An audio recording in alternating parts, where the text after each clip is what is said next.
I want to now just discuss three important areas, and that is, I, like many people in their high 50s, did not date with a shadchan. I was introduced to my wife. She was a blind date. It went the way it went. Thank God we got married.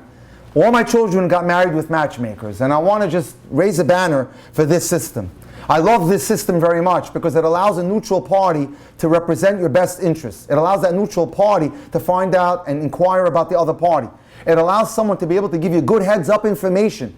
Unfortunately, too often when people do it on their own and they bail out of the relationship when it could have been saved because they misunderstood something, misinterpreted something, oftentimes a good shadchan can save it and can help propel it to its final conclusion. So I'm a very big supporter of the shadchan method and of matchmakers, and I happen to be a matchmaker myself. I enjoy that role. Is it frustrating? Sometimes, because you're dealing with people's love lives and you can get very emotional. But I want to put a plug in there for the shadchan system. I think regardless of your religious background, it's not relevant. If you have a third party involved who's almost like a lawyer who represents your interests, who can give you a seasoned opinions on how the dates went, or what I do with my clients, we decide what we're going to talk about, what's the itinerary of the night. With a shadchan system, you're going to get married much more faster, it's much more effective, and it's cut to the chase, versus just wasting your time thinking that you know what you should be doing. Unfortunately, sometimes we don't know what we're doing, and a third party who does this on a regular basis can help you, can direct you, can give you guidance. So I want to speak about that. Another thing, a dating resume is critical. Writing a great dating resume is fundamental to be able to, represent yourself. The dating resume is the first thing that they see about you. That's the first representation of who you are. So if you need any help with that, you can always reach out to me. I write thousands of them. And of course, creating and drafting a top 10 list. I want to reiterate how critical that is. I do that with a lot of people. If you need help with that, that's one of the best ways. I've done thousands upon thousands of them. And in almost 30 years of helping people get married, I've never seen it go off. When you have a dating top 10 list, you have a very clear GPS of what you should be looking for in a potential mate. Now let's talk about briefly, what are some of the critical ingredients for a successful marriage? As Alyssa said, you need to choose your love and love your choice. Decide who you want to love with, you want to get married to, and then from there on in, make every effort to do whatever it takes to build a wonderful marriage. Marriage obviously is not about keeping score about who gives more and receives more. It's about being unconditional in terms of your giving. Now I want to just talk about a few things that are critical to dating now for my toolbox, and that's the following. When you're going out with someone, future life partners should share the same goals. The more different your values and beliefs are, the more challenging the marriage will be. So you want someone who's basically on the same page as you emotionally, spiritually. Even two wonderful individuals will have a difficult time creating a happy marriage if their dreams and goals and beliefs are different. That is why you want to make sure your date has a gallery of pictures that are similar to yours. And that's very important. And you need to also become a good communicator. One of the things that I do with many of my clients is we role play dating. I teach them how to talk and what to talk about. You've got to learn how to talk substance. Some of the questions, for example, that I'd like to share with you is that you could be asking on dates is, what are some things that about yourself that are you proud of? What does it mean for you to be a Jew? Isn't that important, especially in 2020? What are your goals in life? What would it take to make you happy? And what makes you sad? How have you grown or changed in the last 5 years? What are you doing currently to maintain your spiritual growth? What are some of the challenges you've had in life, and how has that made you a better person? Who are your closest friends? Well, that's important because you know what they say, if you show me someone's friends, I'll show you what he or she are all about. What career field did you enter and why? Where do you live? Would you like to live there when you get married? Do you consider yourself to be a happy person? That's important. Who's your role model in life? Do you have time to do volunteer work or chesed? Who's your rabbi? And who inspires you as a public speaker? Who do you turn to when you need advice? What do you do when you've had a hard day?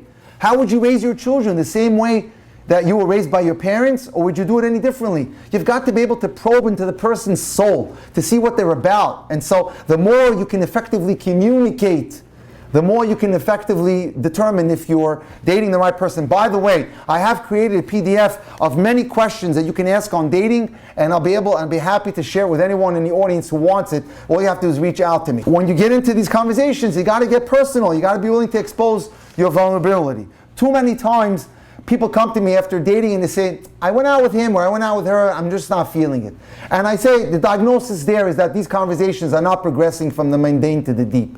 People are not probing deeply. And as a result, they're not getting to know the individual. The more you can learn how to probe deeply, the better, more of a conversationalist you'll become. And as a result, you can then develop a much more deeper relationship with the individual. Now, how do I recognize the right person from the wrong person? Okay, when I date. It's a mistake to be lured by outward trappings such as beauty or money. They come and go. Although physical attraction is necessary, infatuation wears off and then the real work begins. The right spouse will help you navigate your way through life, while someone you may be infatuated with can deter you, sending you down a path that you never wanted to travel. Don't forget to take the long-term picture into account when you date. You need to decide, will this person help me grow? Because if you choose a spouse for the right reasons, you will respect each other, develop an appreciation for each other, and be dedicated to each other's dreams and goals. And don't let anybody rush you into marriage. When looking for a life partner, you should be concerned with their personality, their intelligence, their financial standing. Make sure he has a job, that he goes to work. I had a student who got married and the guy sat in bed for a year. It had me 2 years to get her a get. Religious conviction. It's great to see someone who davens, who prays regularly, learns Torah. Family background is also important. What are the parents like? How do they treat their other children? Do you have mutual goals and interests between you and the boy or the girl? And obviously physical attraction. Unfortunately, marriages are failing because people are not judging their prospective date or marriage partner with objectivity. People don't realize that they have biases that lead them to people that are not good for them. So ask yourself, is my attraction towards the person that I'm dating based on an objective appraisal of his or her qualities, or am I projecting virtues subconsciously where there are none and ignoring disturbing character flaws? Now keep in mind, because someone has flaws, that doesn't mean you have to stop dating them, because we all have faults. Look at the person's flaws in relation to their positive qualities. Assess the flaws and ask yourself, can I live with it? If you can live with it, fine. If the positive outweighs the negative, and certainly you're looking good and you can proceed down the aisle. But if the fault is so negative that it's so hard you can't live with it, seek the guidance of a Rabbi or someone like myself. And again, who should I be looking for? Search for a friend, someone you can talk to, someone you can confide in, someone who listens to you, someone who understands you, someone who values your opinion, someone you can trust, someone whose character you admire, someone with a healthy self-esteem, that's important, and someone who can respect your boundaries, that's very important. So that's critical. We want to make sure that we cover these areas, and especially they should be able to communicate with you well. And ask yourself, do they get me? Do they understand me? But there are certain red flags that I want you to look out for. Are they extremely sensitive and emotionally needy? Will that get on your nerves? Are they lovable and loving? Do they compliment or criticize? These are the things you need to be looking out for when you're dating. So when you date them, are they constantly critical? Is he or she inflexible? Are they dominating? Are they happy and easygoing or too intense and nerve-wracking all the time? Are they positive or are they negative? Are they cynical? That's a disease. Watch out for a person who believes they're never wrong, who blames you for everything and never apologizes for any deed. Examine every aspect of their personality and ego to decide, can I live with this person? Will this person allow me to have a satisfying life with them? Do I enjoy their company? Are they pleasant to be with? And do we have common interests? Look for responsibility and maturity. A mature person is committed to working on the dating relationship and in the future in the marriage. They're willing to give and share without constantly measuring or worrying tit for tat. So that's very important. Let's say you're dating a long time now and you want to know, is this the right person that I should now get married to? Well, then there's a test called the Pear Test. It represents 4 letters: P as in Peter, A as in apple, I as in intimacy, and R as in respect. I want to just review it with you so you can apply it when you're dating. P is physical attraction. 2 people contemplating marriage should certainly be attracted to each other, but it doesn't have to be bells and whistles and seeing stars. That's rarely the case with most people who are married. What you want to do is you want to see if the chemistry builds and gets better. And as I said, physical attraction builds with great communication. Next comes A, which is admiration. Do you admire the person? That's very important. Do you see qualities in he or she that you haven't seen in other people and you look up to them? Another A is acceptance. They may have a medical condition. Can you accept it? They may have had a hard adolescence and that was an issue. Can you accept that? There's certain faults with all of us. None of us is perfect. We may be great in one area and we have faults in other areas. So A is, can I accept them? Next comes emotional intimacy. Emotional intimacy, that's the bond when you start to feel that you're more comfortable with each other you're developing a bond. And then what happens here is that you look to each other for guidance. You solutionize together. You love being with each other. You have a deep sense of friendship and a connectivity, which allows you to share and discuss experiences, ideas, and as a result, you can empathize with each other, give encouragement to each other, and emotionally support each other. It's a state of being that takes time in order to be able to get close. It usually averages between, say, 8 to 15 dates, but that requires time. Most couples need about that time, and in that time, you're getting closer to each other. You're turning to each other for advice. You problem solve together. You have emotional support to each other. You look forward to doing nice things for each other. If you have a disagreement, you work it out. Last but not least, the R is respect.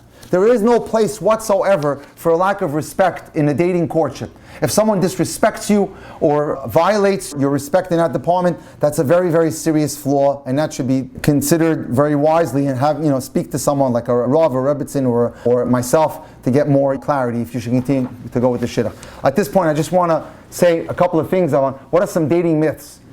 Number one, every person has a special someone. No, there's many potential soulmates that we can have. The most important thing is not if it's the one, but rather to choose a person who you feel you can build a home together that's filled with love. So that's important.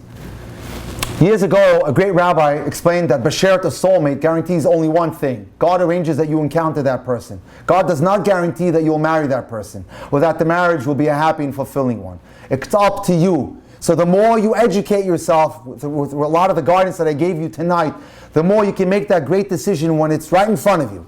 2, another myth. When it's the right time, it will happen. It's conditional. It means that you don't interfere with the process. From God's perspective, He wants to see you get married. But if you decide to delay or abstain, you're messing it up. 3, I simply haven't met the right one. Well, how do you know? Maybe you have and you told them no. So be careful. Don't, open up your boundaries and your expectations. Number 4, without you, I'm half a person, and without you, I'm nothing. Don't go for that. A single is a regular person like a married person. A single person is not a broken vessel, not a worthless wretch. A single is a complete personality. They're productive. They do a lot for society. They're generous. Sometimes people forget that singles have a life outside of dating. So don't think you're incomplete. You're very much complete. Men, number 5, disqualify women based on superficialities like appearance. I wish that was the case, but guess what? Women do it to men as much as men do it to women. So we have to be careful on that. That's very important. Next, I want to read to you a poem that's wonderful. It was written by Reb Zelik Pliskin. In 1964, he writes the following. He's one of the great writers. The past is only memories, the future is but only hopes. Focus on the present, for that is where your life really is, and it consists only of tests. That life is all about tests, and we have to make sure that we don't waste an excessive amount of time on regrets of the past. Because if we do, we're going to hurt ourselves badly, especially as we move forward with dating. Because if we focus on the past and mistakes we've made, we won't be able to galvanize ourselves and get retrained for the future. Don't waste an excessive amount of time worrying about the past or about the future. Keep climbing now. Keep elevating yourself now. Keep growing on your midos and qualities of character now. Keep connecting with our Father in heaven now. Keep doing good in this world. Keep doing acts of kindness. Keep gaining more wisdom. Keep up the efforts of being the best you that you can be. Perhaps now I just want to close off with a beautiful story that happened in the 1980s in Paris about a girl who had decided to become observant because her sister became observant. And she decided, you know what, I'd like to marry someone who's going to go into Torah learning. And this was in Paris in the time when most people were not observant, they're called traditional Jews. And she told her father, I'd like to go out with someone who's in learning. Her father wasn't all that sophisticated with that language. So he told his brother, who said, I have a great guy, and I'm going to set them up. So they decided they didn't know each other. They're going to meet in a 5-star hotel in the lobby in Paris. And so there she was, Sarah is her name, dressed all nicely and modestly, when suddenly a guy comes up to her wearing a Grateful Dead t-shirt and a pair of jeans, and he's standing in front of her. She's sitting there in the lobby, and she says, can I help you? He says, are you Sarah? She thought he worked as a janitor perhaps for the hotels. And what do you want from me? He says, I'm Yosef. She says, what? There must be some mistake. The person I'm supposed to meet is supposed to be Orthodox and religious. You don't look like you're anything like that. Oh, he goes into his back pocket and he pulls out one of those funeral style kippas and puts it on his head, and he sits down, and she says to herself, what's my uncle thinking? You're the farthest thing that I ever want from someone. I don't want to date someone like you. I'm looking for someone we're going to go into learning. I'm going to become a CPA and I'll support him. He says, why would you want to do that? And they start a whole argument between themselves. When finally he says to her, what if I became that guy? Would you go out with me? She said, nah, it'll never happen. She goes home and she tells her father what happened. She was so upset. She says, how could you do this to me? You embarrassed me, you shaved me. He called his brother and he let him have it. 30 days later, the uncle calls his brother and he says, you're not going to believe what happened. Yosef was 6 months away from getting his master's in architecture and he dropped out to learn Torah. What did she do to him? And he wants another date with her. Well, she granted him another date. And she granted him another date. But this time he came with a nice blue shirt and black slacks and they're talking. And he says to her, I tell you, I'm so grateful to you. You opened up my life to Torah learning and to Judaism and Jewish philosophy. And they had a nice conversation. And at the end of the date, he says to her, can I go out with you again? There's where ego got her. She says, I wish I could, but I don't know. No. And so they parted ways. He tried again over the phone, but she wouldn't go for it. And then the years went by, and then the news had it that this Yosef decided to go to America, where he studied in Or Sameach in Monsey, and he became a Talmudic scholar of sorts. He went on to Israel, where he became even higher and higher, to the point where he became dean to 100 students. This is a fellow who was ignorant of all Torah, way into his mid-20s. And now he's the dean for 100 students. And now our 21-year-old Sarah is no longer 21, she's now 35. She's wondering, did she make a mistake in her life? And guess what happens? Unfortunate news comes in to Paris that Yosef, who had gotten married and had 5 children, and his wife was killed in a terrorist attack, and 3 children were killed as well. And now after he would be finished the Shiva, he was going to come to see his relatives in Paris. And now the word in Paris starts to circulate. Would you like to go out with him? Would you like to go out with him? They decided to have a meeting. At that time she was already 38. And they decided to have a date in the same hotel. And this time it was an imposing sight. Came through the front door of the hotel a man wearing a Hamburg hat, which is the hat that's reserved for a Rosh Yeshiva or the dean of a yeshiva, and a big long black kaftan coat. He was inspiring, in awe. And they sat down, they talked about their life, and he says to her, my wife who was killed, you know, she was so grateful to you. She said to me, that woman that you met years ago, if not for her, this Sarah, I never would have married you because she made you who you are. And he told her she used to go to the Kotel, the Western Wall, every day to daven for you. And now, look how fate has brought us back together. 4 dates later, they were married. And on the date of their wedding, he presented her with a beautiful gift. And that was the original kippah, the original yarmulke that he wore to their first wedding. So that, ladies and gentlemen, you never know who's going to be your beshert in life. You never know who's going to be your soulmate. It was my honor and pleasure to give this presentation tonight. I hope that it'll have a constructive role in everyone's life and you can glean from it what you can to help you become a better dater.